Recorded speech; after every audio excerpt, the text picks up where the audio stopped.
Look, it's been fantastic, Emma. We have spoken to so many people as part of the consultations. It was always the intention of this review that we would speak as broadly as possible to as many people, whether they're business, community members, EPA staff. Yeah. We've done all of that. We finished that at the end of October, and I handed on my report to the EPA at the end of December.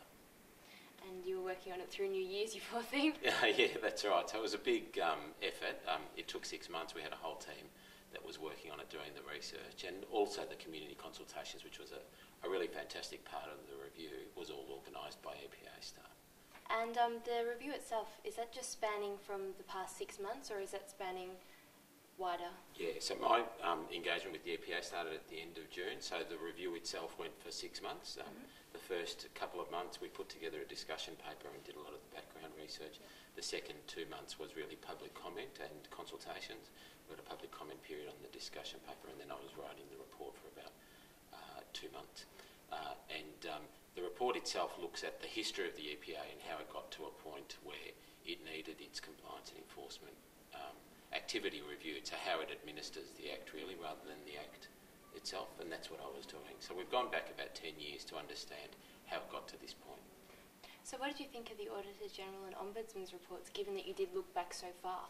Yeah, look, what I thought was that the Auditor General and the Ombudsman had identified problems that were well known to some of the staff in EPA, certainly to some of the stakeholders, that it was well known that EPA had probably lost focus, had dropped the ball to some extent on its enforcement activity, and had lost confidence. And certainly that was evident to me from the staff, that they didn't feel supported to exercise their judgment to take enforcement action that can be pretty difficult in some cases.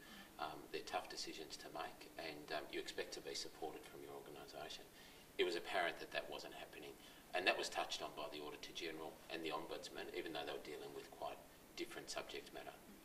Because from an annual report we could tell that they'd employed more staff between a period of 2008 to 2010, but their actual activities dropped. And I was just wondering if that was symptomatic of that lack of confidence.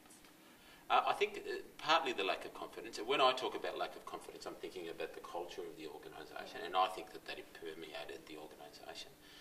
And I'm also thinking about whether it was willing to make those tough decisions to enforce the law when it needed to, even though that activity and that action could be heavily criticised in the media, for instance, or politically, or by some of the stakeholders.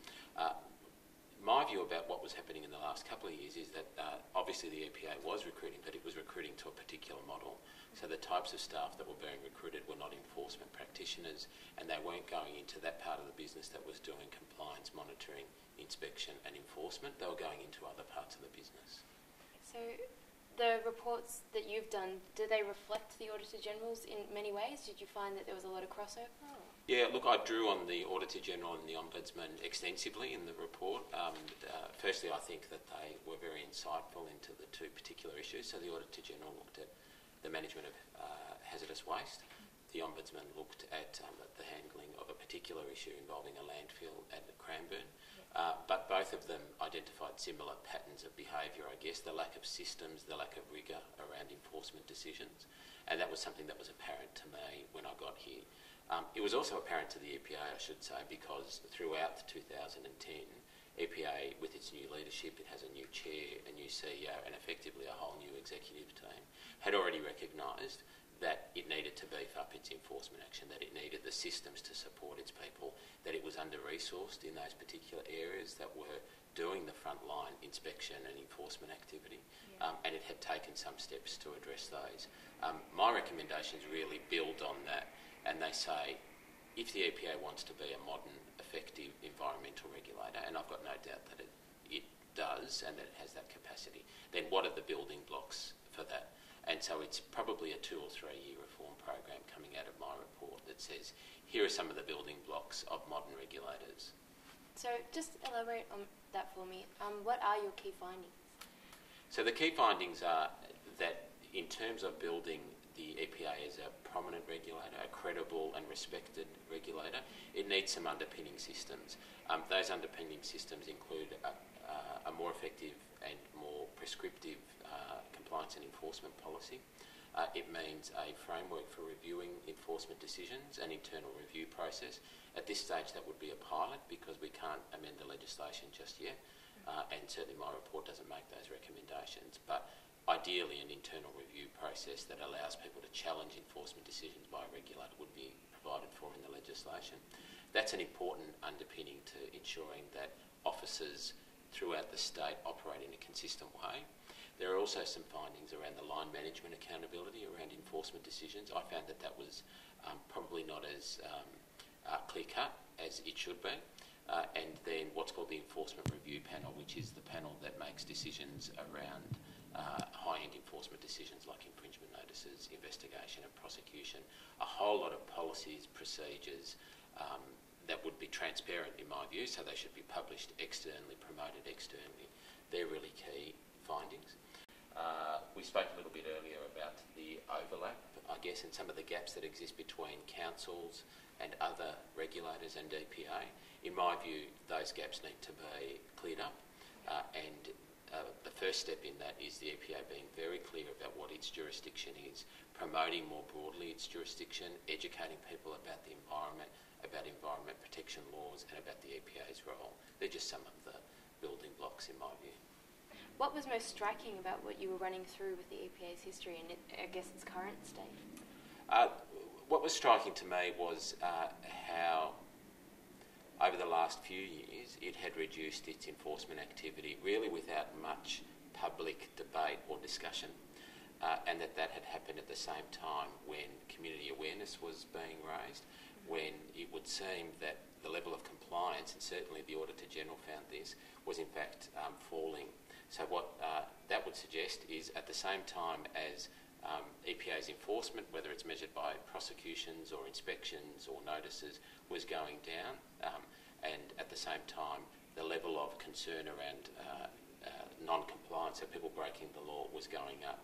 So whether you measure significant environmental incidents or emergency response by the EPA, that was in fact deteriorating at the same time. Now that just doesn't make sense. No, it didn't make sense to us either when we were looking through the reports. Yeah. When you're suggesting things for the future, would you be suggesting more sort of these compliance measures, so more of these notices, more of these fines, harsher fines? How are they going to be building this framework? Yeah, so look, the first thing is whether it's harder or softer the regime, it needs to be consistent. So people need to know where they stand. And in my view, the way that you do that is you educate them about how you'll make decisions. You set your policy framework in a way that people have been able to engage with.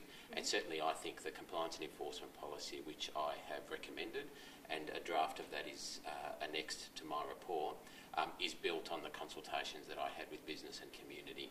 I think it gives some building blocks to how will you inspect, and you do that in a risk-based way so that you're targeting your inspectors and your authorised officers to those areas where you can make the biggest difference to the environment, and those areas that are of most concern in terms of environmental impact, and that they then make decisions when they find breaches of the law that are consistent. So there are some policy positions and some criteria around when they will issue a notice to make sure that that's done consistently, transparently, when they'll issue an infringement notice, when they'll issue a prosecution, so that people know where they stand. I think the likelihood is if they apply those principles that there will be more enforcement. EPA is publicly committed to there being more enforcement, but it's not for the sake of it.